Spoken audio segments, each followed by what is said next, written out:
Ang alingaw-ngaw sa bahay na bato.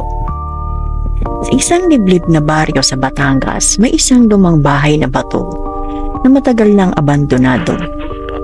Halos natatakpan na ito ng gumagapang na halaman at ang bubong ay warat-warat na. Ayon sa matatanda, may nangyaring malagim na trahedya roon mahigit isang siglo na ang nakalilipas. Isang buong pamilya ang pinaslang sa gabi ng bagong taon. Wala nang naglakas loob na tumira roon dahil sa mga kababalaghang nagaganap tuwing sasapit ang hating gabi. Ilang mga ngalakal na dumadaan sa bahay ang nagsasabing may naririnig silang pag-iyak ng isang babae at may hinang bulong ng panagpuwi mula sa loob. May ilan ding nakakakita ng itim na anino na gumagala sa mga bintana. Isang gabi, dumating sa baryo ang isang grupo ng paranormal investigators na kinabibilangan nina Marco, Luis at Jessa. Matagal nang gumagawa ng content si Marco tungkol sa mga lugar na pinaniniwalaang sinasapian ng mga espiritu, kaya't nang malaman niyang may isang pinamumugaran ng ligaw na kaluluwa, agad niyang pinuntahan ito. "Sigurado ba kayo rito?" tanong ni Jessa. Kinakabahang nakatingin sa lumang bahay. "Oo naman," sagot ni Marco. "Kailangan nating kunan ng footage ang loob. Ito na ang magiging viral video natin." Lumapit sila sa harapan ng bahay. Isang malakas na hangin ang dumaan na parang may dumaan na hindi nakikita. Sa gitna ng katahimikan, narinig nilang kumaluskos ang mga tuyong dahon sa loob. Napatingin silang tatlo sa isa't isa. "Walang atras," sabi ni Luis. Pilit na pinapakalma ang sarili. Bukas ang lumang pintuan. Halos gumuho na ang kahoy sa sahig sa tindi ng kalumaan. Nang pumasok sila, agad nilang naramdaman ang di maipaliwanag na bigat ng hangin.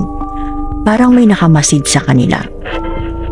Ginamit nila ang kanilang mga kamera at EVP recorder upang makuha ang anumang anomalya sa loob ng bahay. Habang nililibot nila ang unang palapag, narinig nila ang mahina at parang alingaw-ngaw na iyak mula sa itaas. "Narinig niyo yun?" tanong ni Jessa habang nanginginig ang boses. "May umiiyak sa taas," sagot ni Luis, lumunok ng laway. Pinagmasdan nilang mabuti ang hagdanan, tila may anino ng isang bata na mabilis na dumaan sa itaas. Nagpatuloy sila sa pag-akyat.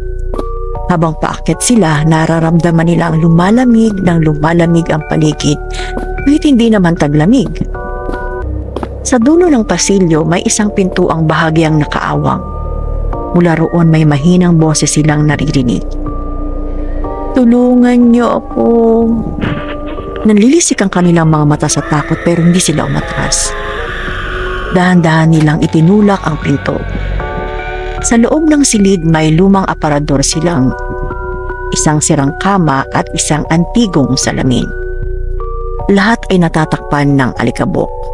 Pero ang nakakakilabot, sa harap ng salamin may isang babaeng nakatalik. Mahaba ang kanyang buhok, nakasuot siya ng lumang saya at tila hindi siya gumagalaw. Napalunok si Mark. "Miss, sino ka?"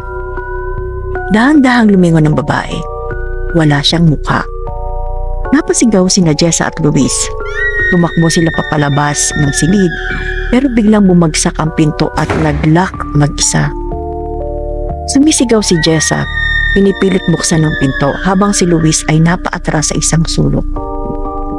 Samantala si Marco naman ay nanginginig habang hawak ang kanyang kamera. Patuloy na gumagalaw ang babaeng walang mukha. Unti-unting lumulutang papalapit sa kanila. Nagsimulang umindak ang ilaw sa kisame. At sa bawat pagpatay sindi nito, lumalapit ang babae. Biglang umalingaw-ngaw sa buong kwarto ang isang malalim at malagim na boses. "Walang makakalabas sa bahay na ito." Napapikit si Luis. "Diyos ko, tulungan mo kami." Napatingin si Marco sa isang sulok. May isang lumang larawan na nakasabit sa pader. Iyon ay larawan ng isang pamilya. Ngunit may isang kakaibang bagay sa litrato. Nasa likod ng pamilya ang anino ng isang lalaking walang mukha. Biglang nagkaroon ng alingaw-ngaw sa paligid. Tila boses ng maraming tao na humihingi ng saklolo. Pumatay siya! Pumatay siya! Doon nila napagtanto ang tunay na kwento. Hindi lamang isa ang biktima sa bahay na to. Ang lalaking nasa larawan na isang dating may-ari ng bahay.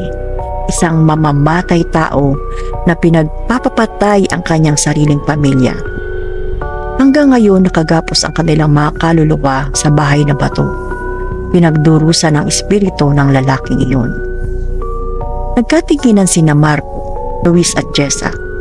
Hindi sila maaaring manatili rito.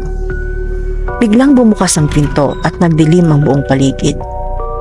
Ang huling naalala ni Marco ay ang malamig na kamay na humawak sa kanyang liig. Kinabukasan, natagpuan ang kanilang mga katawan sa harapan ng bahay na bato. Hindi na sila gumagalaw. Nakadilat ang kanilang mga mata at sa kanilang mga labi ay may iisang salitang nakaupit gamit ang dudugoang kuko. Kasama na kayo.